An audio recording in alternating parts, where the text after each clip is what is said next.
इस मार्ग में आप जी को अब पुनः ब्लाइंड फेथ करना पड़ेगा। लेकिन ब्लाइंड फेथ करने से पहले आपने इस मार्ग को जैसे दूध का जला हुआ फूंक मारता है लस्सी को, ऐसे ग्रहण करना। आंखें बंद करके ग्रहण नहीं करना, लेकिन इसको ग्रहण करके फिर आंखें बंद कर लेना। कहने का भाव यह है कि फिर अग्रम अग्रम ना करना, यू नाम लेने पीछे। इस दीक्षा लेने से पहले आप खूब ट्राई करो और खूब परीक्षण करो। सब जो दास बताता उसका प्रमाण देखो और फिर आंखें बंद करके उपदेश ले लो। और फिर आंखें ही बंद रखना, यानी ब्लाइंड फेथ करना, पूर्ण विश्वास करना दास के एक एक शब्द पर। फिर आपकी भक्ति चलेगी। अब तो आप आते हो दूध के जले हुए और फिर यहां फूंक मारते हो लस्सी को भी, कोई बात नहीं, कुछ दिन के अंदर आपको अपने आप डिफरेंशिएट का पता लग जाएगा। और खूब ट्राई करो पहले, फिर बाद में अगर बगर करोगे तो भगवान का लाभ मिलना बंद हो जाएगा। दीक्षा लेने के बाद यदि आप दास के वचनों में अविश्वास करते हो, आपका नाम नहीं रहेगा। कह कबीर सुनो भी साधो, मैं तो हूं विश्वास में। अब उस परम पिता परमेश्वर परम पूज्य कबीर जी, जो एक जुलाहा जाति में, एक झोपड़ी में रहने वाला, एक धोती लंगोटी में रहने वाला, और उसको भगवान मानना बालकों का खेल है। लेकिन वो परमात्मा हैं और थे और रहेंगे, क्योंकि हम समझ नहीं सके। अब उसको कोई परमात्मा मान सकता है? जब दास ने प्रारंभ में कहना शुरू किया तो लोग मजाक किया करते थे कि देख यो भी दानक हो गया। अरे भले हुए कृति, हम तो लेट हो गए दानक होने में, हमने तो पहले होना चाहिए था जब पता लग जाता था। कहने का भाव ये था कि दानक का अर्थ है कबीर पंथी। उस कबीर पंथ परमात्मा परमेश्वर के द्वारा दिए हुए वे ऑफ वर्शिप पे, उस रास्ते पर चलने वाले तो हमने पहले बन जाना चाहिए था। हमारे दादे परदादों ने बन जाना चाहिए था। वह भूत बने फिरे नकली संतों और पंथों, इन गुरुओं के शास्त्र विरुद्ध ज्ञान को सुन सुनकर अरीब उनके श्राद्ध निकलवावे, वह भूत बने फिरे आप खावें। क्योंकि तुम्हारे पिताजी स्वर्ग में दुखी हो रहे हैं।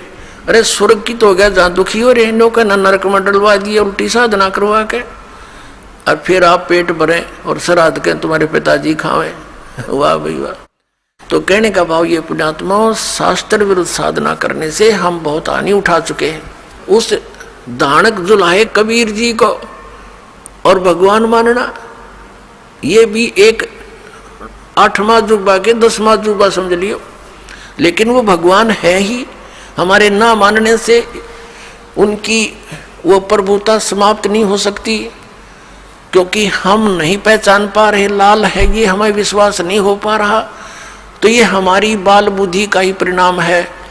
लाल तो इतनी ही कीमत रखता है, वो लाल है, वो पूर्ण परमात्मा है, और वहाँ लीला करने के लिए सह शरीर आए थे, सह शरीर चले गए थे, और पूरा ज्ञान उन्होंने हमें बताया आकर के, जो दास आपको बता रहा। तो प्रसंग चल रहा है, हम उसी पर आते हैं। तो इसी प्रकार जब आप जी दीक्षा ले लेते हो, उसके बाद फिर दास जो वचन बोलता है और आपके मन में अविश्वास उत्पन्न होता है, तो आप कमजोरी में आ चुके हो। क्योंकि आप कितने दिनों से भक्ति कर रहे होगे, जब से जन्म हुआ। पवित्र हिंदू धर्म में तो शायद कोई ही व्यक्ति ऐसा होगा नास्तिक जो भगवान नहीं कहता हो या उसको नहीं मानता हो। वैसे तो मुसलमान धर्म में भी भगवान अल्लाह वो सभी मानते हैं, ईसाई धर्म में भी मानते हैं, हिंदू धर्म में भी मानते हैं। और आप कितने दिन से ज्ञान सुनते आ रहे हो, और दास जो भी ज्ञान आपको सुना रहा है उनके एक पॉइंट को क्लियर करने के लिए 3-3, 4-4 प्रमाण देता है। और पहले आपने जो अज्ञान सुन रखा था उसका कोई सिर पैर नहीं और आपको स्वीकार्य था। अब ये क्यों अग्रम अग्रम इतनी हो रही है आपके माइंड में, काल को ये चिंता बनी रहती है, कहीं ये इस मार्ग पर दृढ़ ना हो जा और इसका बेड़ा पार ना हो जा, तेरे हाथों से ना निकल जा। तो पुण्यात्माओं, उपदेश लेने से पहले दास ने बहुत सुविधा उपलब्ध कर रखी है। जिन दिनों में सत्संग होता सत्संग सुन करो, फिर परमात्मा ने दया बख्श रखी है, एक पवित्र टीवी चैनल पर उसने साधना के ऊपर शाम को 8 बजे सत्संग आता है, वहां सुनते रहो। कहने का भाव ये है कि आप जी पहले कति कंसेप्ट क्लियर करो, जब आओ यहाँ पर और नाम लेकर फिर जो सही दृढ़ होकर आते हैं उनको कुछ चंद ही दिनों में परमात्मा के वो चमत्कार शुरू हो जाएंगे। क्योंकि कनेक्शन ले लिया बिजली का, कनेक्शन लेते ही आपके पंखे चलेंगे, सब कुछ ठीक चलेगा। यदि कनेक्शन लूज हो गया, ना पंखा चलेगा ना कोई और सुविधा, उस पावर से होगी। जो पावर सत्र का काम है तो पावर से ही होगा। तो इस प्रकार आपका अगर कनेक्शन लूज रह गया, यानी आपका नाम खंडित हो गया, तो मालिक की पावर आपके घर पर या आपकी बॉडी में काम नहीं करेगी। इसके लिए परमात्मा ने बताया है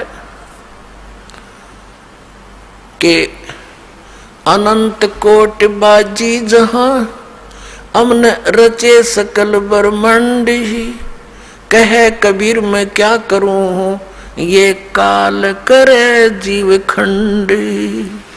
कि मैं इतना समर्थ हूं। परमेश्वर कबीर जी कहते हैं अनंत कोट बाजी जहां मन रचे सकल ब्रह्मांड।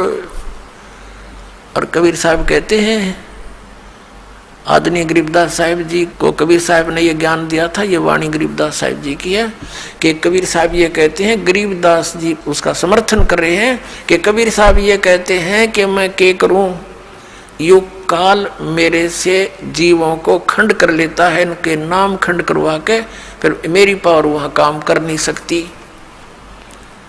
ये ऐसा कर देता है। तो आप इसे सावधान हो। दीक्षा लेने में देरी हो जावे कोई दिक्कत नहीं, लेकिन लेने के बाद फिर ये समझ लेना हमें भगवान मिल गया। और फिर गुरु जी को परमात्मा के तुल्य मानना पड़ेगा, तब आपकी प्रॉब्लम सोल्व होएगी। भले ही पुण्यात्मा गुरु भगवान नहीं है, ये दास क्योंकि मालिक आए थे वो तो भगवान थे ही, वो भी गुरु थे, हमने उनको भी भगवान नहीं माना। लेकिन इस दास को आपने भगवान मानकर ट्रीट करना पड़ेगा, तब आपको सफलता मिलेगी। जैसे गणित के अंदर एक प्रश्न आता है ब्याज का, ऋण का। उस ऋण के अंदर क्या होता है कि हमने मूल धन खोजना होता है, बच्चों ने मूल धन प्राप्त करना होता है, वो प्रश्न ऐसा होता है। तो उसके अंदर मानना पड़ता है, मान लीजिए मूल धन 100 रुपये, वो मूल धन 100 रुपये होता नहीं, वो तो करोड़ों की संख्या में होता है। लेकिन वो करोड़ों की संख्या की राशि वाला मूलधन हमें तभी उपलब्ध होगा जब हम 100 रुपये को मूलधन मान लेंगे। अब समझदार को संकेत बतेरा, भले ये दास भगवान नहीं है, लेकिन उस मूलधन को पाने के लिए, यानी मूल मालिक को पाने के लिए आपने गुरु जी को एज ए गॉड ट्रीट करना पड़ेगा। यूं समझ ले कि मेरे सामने आज वो परमात्मा आ जाते हैं। इस दास के स्थान पर परमात्मा स्वयं भी आए थे। आज से 600 वर्ष पहले 120 वर्ष तक हमारे डले खाकर चले गए, हमारी गालियां खाकर चले गए, जूते खाकर चले गए। क्योंकि जिस बाप का बेटा शराब पी रहा हो और पिता जाकर उसको कहता महफिल में बेटा आजा तू ना नाश करे, तो वो झगड़ा कर देता पिता के साथ, हाथापाई भी कर देता है, एक तरह मेरी बेइज्जती कर दी, क्योंकि होश में है नहीं, नशे में।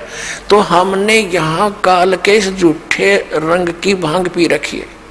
कबीर ये माया अटपटी सब गट आन अड़ी, और किस किस न समझाऊं या कुआ भांग पड़ी।